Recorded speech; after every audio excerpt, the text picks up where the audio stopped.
I remember once I was trying to prepare for a research essay. I'd never done research essays before and I needed help. I kind of had an idea of what I wanted to work on, but I needed help, and there was only so much that my prof could help me with, especially with, so much students interacting during office hours. So I checked out OSCARplus, and SSC in particular had the essay center. And so I booked an appointment. They were able to help me, guide me towards what to look for during my research for my essays, how to structure it. I was able to write part of it, and they were able to fine tune and help me overall create a research essay. For studying, tap into group studies. You can ask on Teams, ask if anyone wants to join, and you can create one on Discord and Instagram, and set a weekly meeting days. I did that, and I used to use Google Meet to just meet on whichever dates we met. Or again, use OSCARplus, use your SSC tools, because on OSCARplus sometimes they will announce study halls which you can join and just go in there, mute yourself, do everything, and keep accountable to studying. Also, is to use these virtual sessions as time for work, allotted time to work. Use those people you will see on the screen as your accountability partners. So a major thing I used to use was Thesis Thursdays. I mentioned earlier the essay. So I would use Thesis Thursdays, which ran from I think 9 to 12 p.m. or so. Again, I found it on OSCARplus. I would sign up for it and then go each week. And during that hour or 2 hours, I would work on my essays. So you can use it for that. You can use it for whatever subject you want to work on, but that's a set time for you to do it regularly. I ensured that I had a friend or someone I could talk to in each class. This is kind of hard. I did send out like private messages to individuals, because you can see who's in your class. Hey guys, do you want to study? Do you want to meet up to study? And particularly my favorite, and probably like one of my first friends in university, if there was virtual, we've actually never seen each other in real life. We would meet a couple days before our lab was due and start working on those labs together, helping each other out, and then would also keep each other accountable. If it was like for psych, we had a quiz every week, every Friday. The day before, we would meet to review and quiz each other on the quizzes. So it's always good to have like a friend or somebody that has in the same class to work with them. And yeah, even if it's just for that purpose, then do it for that. We have a lot of pre-recorded videos to watch as virtual students, and a very good but simple thing to do is to increase the speed of the video. Now, it might be daunting during the first time, but listen, I used to take 3 hours to watch and take notes on a 30 minutes video, okay? And when I discovered that I could just speed it up a little, I was able to train myself to get the right words at the right time and just get myself and save time. So also, you could use that, but you could also just open your eyes to find ways on how to cut time, find new ways on staying disciplined. So the Pomodoro technique is a major one, using time slots for work and then taking a break with each interval. So 25 minutes, the most common one is 25 minutes for work and then 5 minutes after, or 50 minutes and then 15 minutes for break. Using techniques like those, using timers to help you, using flashcards to retain information better, creating scenarios with what you study so as you can study better, using different skills. Again, the SSC's got you, okay? The SSC has a ton of things that you can check out on how to study, like the best practices for studying for exams, studying for tests, and the whole works. If you're doing, let's say you've reviewed your syllabi, you're working, you're using your planning systems and such, and you meet up into failure disappointment in your grade, don't be daunted. The SSC again is here for you, okay? The SSC provides academic coaches, academic advisors, and they can guide you. You can talk to them, tell them what you're doing, tell them what you're going through. Talk to them, and then they'll help you. I know that I used to try to make it like monthly, or no, actually bi-weekly meetings with my academic coach. It was the same person. I think I had the same person like twice or three meetings, and then one for another. So you can have that, or you can have the same person continuously. And I would review what I was doing, what was working, what I was finding, really hard. And I remember that in one particular case, I was finding so hard, and I was telling others and they couldn't help me, but my academic coach knew exactly what I was going through, and she advised me the best method to improve, and so I did that and it worked for me. So getting an academic coach is really, really great. Getting an academic advisor when you're lost and just daunted is also helpful to help you improve.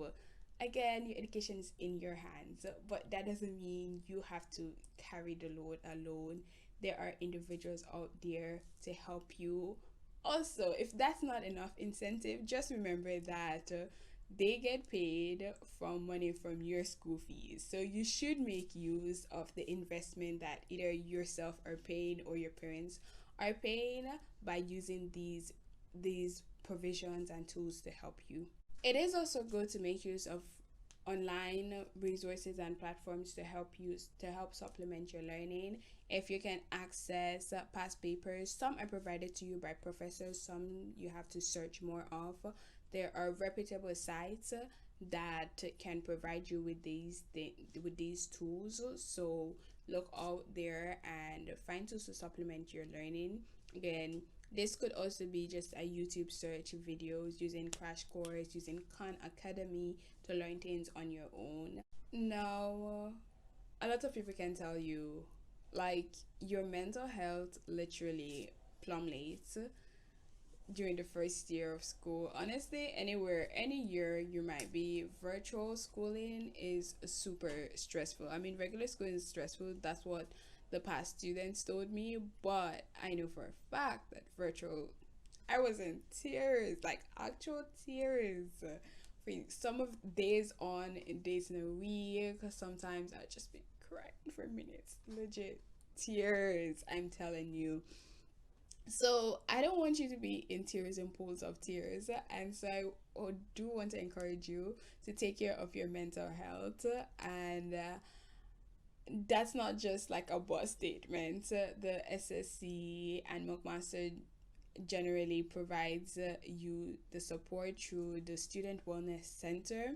They have excellent counselors to help you deal with anything you're going through. You don't have to be diagnosed to visit them. You just book an appointment and tell them what's going on, and they'll be able to provide you the best tools to help you. Also, Real Campus, which has a collaboration with McMaster, so you can check those out to book counselors there. But it really, really helps. And part of the student wellness tools that I use was I booked with counselors. I met regularly with them.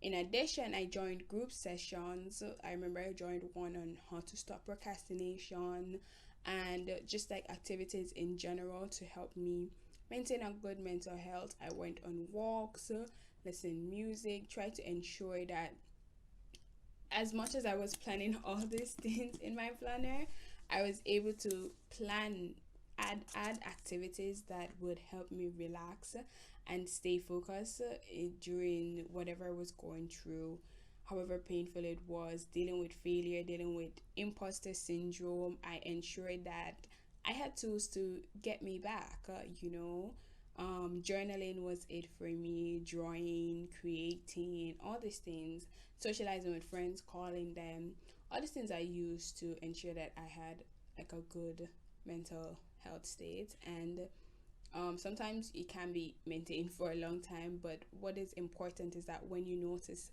that you're not doing your normal activities, you're not enjoying the stuff you used to enjoy, is to call out to somebody. It could be a family friend, but if that fails, call to a stranger that you can find, that a reputable stranger that you can find on the student wellness center. Another burden I know as it relates to academics can be just finances, dealing with stuff. And I do want to call to your attention that some platforms have provisions to help with the finances of students. So if we're in real life, they would help you with like paying rent, if like you don't have it for that time, getting you to like buy lunch or stuff. Because of the virtual nature, their funding has also changed, so you never know how they can help you unless you reach out to them. So definitely reach out to the funding, either directly or just send an email to somebody. They'll be able to direct you to who can help you best. I know this for a fact because I was able to get this. My laptop I use, I was able to get it using the fund provided by that, McMaster, and just the support. You can't trick them, so let me just tell you that straight up because they do thorough research and to see if you actually need the help or not. Make use of the student discount that different places offer because you are a McMaster student, so making use of that, which is really really helpful. Use there's a McMaster scholarship hub where you can find scholarships and grants to supplement your learning essentially. To summarize, and my final word to you is to remember that you are not alone. Yes, you have over 1,000 students, fellow students in the same first year.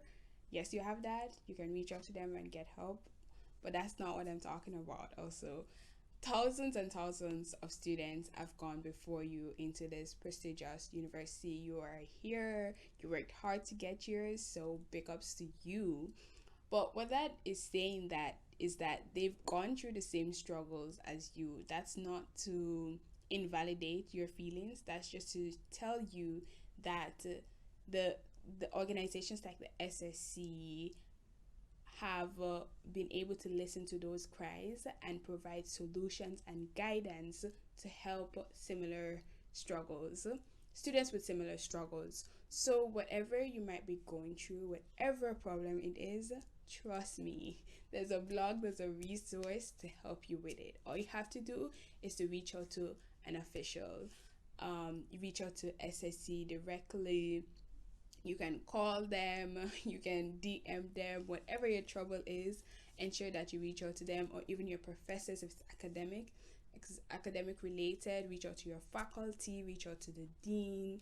They will be sure to help. Okay, so I don't want you to feel alone and daunted, especially for some of us that might still be at home or in our dorms feeling like there's no help. There is help out there. You just have to send an email, send a DM. Somebody will send you to, they either help you directly or send you to somebody who will send you to somebody that will help you.